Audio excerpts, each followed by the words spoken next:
வணக்கம் ஃப்ரெண்ட்ஸ், இது உங்கள் எஸ்பி காஸ் யூடியூப் சேனல். ஒரு அதிரடியான ஆச்சரியமான ஆனால் உண்மையான கதையோட நாங்கள் வந்திருக்கிற ஒரு விஷயம் என்னன்னு கேட்டிங்கன்னா, இந்திய எபிசோடில் நாம் பார்க்க போகும் ஒரு விஷயம். ஒரு தென்னிந்திய நடிகர் 72 வயதிலையும் இந்திய சினிமாவின் எல்லா பெரிய ஹீரோக்களையும் தாண்டி 210 கோடி சம்பளம் வாங்கி அதிசயமாக்கியிருக்காரு. இந்த செய்தி கடந்த சில மாதங்களாக இணையத்தை பதிர வச்சிருக்கு. ஷாருக் கான், சல்மான் கான், பிரபாஸ் எல்லாம் இளம் சக்தி வாய்ந்த ஹீரோக்களாக இருக்கு. ஆனால் இவர்களை விட அதிக சம்பளத்தை வாங்கிய யார் தெரியுமா? நம்ம சூப்பர் ஸ்டார் ரஜினிகாந்த் அவர். 2023ஆம் ஆண்டு வெளியான ஜெயிலர் திரைப்படம் வெறும் ஒரு ஹிட் படம் மட்டுமல்ல, அது ரஜினிகாந்தின் வாழ்க்கையின் ஒரு மைல்கல். இந்த படத்திற்கு அவர் வாங்கிய சம்பளம் இந்திய சினிமாவில் இதுவரை யாரும் பெறாத அளவுக்கு ஒரு பெரிய தொகையாக இருந்துச்சு.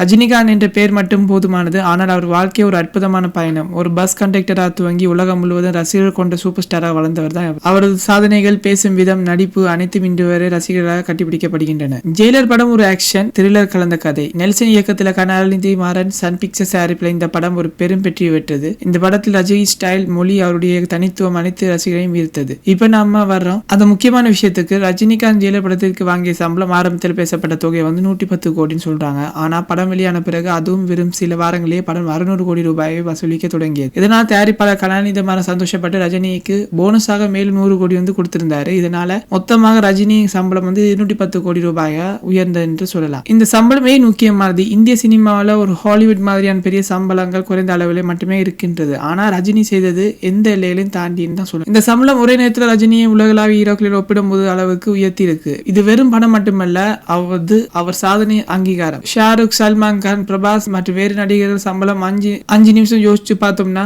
ரஜினி சாருக்கு வயசானாலும் அந்த அழகும் ஸ்டைலும் குறையில தான் சொல்லலாம். ஏனெனில் தற்போது பார்ப்போம், இந்தியாவின் மற்ற முன்னணி ஹீரோக்களின் சம்பளங்களை ஷாருக் கான் 10ஆம் இடத்துல இருக்காரு. அந்த 10ஆம் படத்திற்கு மட்டும் 100-150 கோடி வாங்கியிருக்காருன்னு சொல்றாங்க. சல்மான் கான் சுமார் 100 கோடி வாங்கியிருக்காருன்னு சொல்றாங்க. பிரபாஸ் அடிப்படையில் ஒரு 100-150 கோடி தான் வேண்டு வரும். ஆனா 72 வயதிலும் ரஜினி அவங்க 210 கோடி சம்பளம் வாங்கி இருக்கிறது என்பது அவருடைய தனிச்சிறப்பை காட்டுது. இந்த செய்தி வெளியாகிய பிறகு சமூக வலைதளங்களில் ரசிகர்கள் உற்சாகமாக கொண்டாடி வருகின்றனர். ரஜினி த பாஸ், தலைவரின் மாஸ் என்று ஹேஷ்டேக்ல வைரல் ஆயிருக்கு. இது அவரது பிரபலத்தை மட்டும் ஒரு முறை நிரூபித்திருக்கு. சூப்பர் ஸ்டார் யாரு என்று நிரூபிச்சு காட்டியிருக்காரு. இந்த சம்பளம் மட்டும் இல்லாம இது ஒரு புது எடுத்துக்காட்டாக அமைந்திருக்கு. வயதுக்கு மாட்டிக்கொள்ளாமல் திறமைக்கு மதிப்பு என்பது இந்த சம்பளம் மூலம் நிரூபிக்கப்பட்டிருக்கு. இதுல நாம என்ன கற்க முடியும்னு சொன்னா, ஒவ்வொருவரும் தங்கள் வாழ்க்கையில போராடி தங்கள் தனிச்சிறப்பால ஒரு உயரத்தை அடைய முடியும். ரஜினிகாந்த் அவர்கள் தந்த 72 வயதில் கூட இந்த அளவுக்கு சம்பளம் வாங்கும் அளவுக்கு சாதித்திருக்காருடா. அது நம்மை ஊக்கமளிக்கக்கூடிய விஷயம் அல்லவா? ஃப்ரெண்ட்ஸ், இந்த வீடியோ உங்களுக்கு பிடிச்சிருந்தா லைக் பண்ணுங்க, ஷேர் பண்ணுங்க, மறக்காம உங்க ஃப்ரெண்ட்ஸுக்கு ஷேர் பண்ணுங்க. ஏதேனும் கமெண்ட்ஸ் இருந்தா எங்களோட யூடியூப் சேனலுக்கு கீழே கமெண்ட்ஸ் பண்ணுங்க, மெசேஜ் அனுப்புங்க.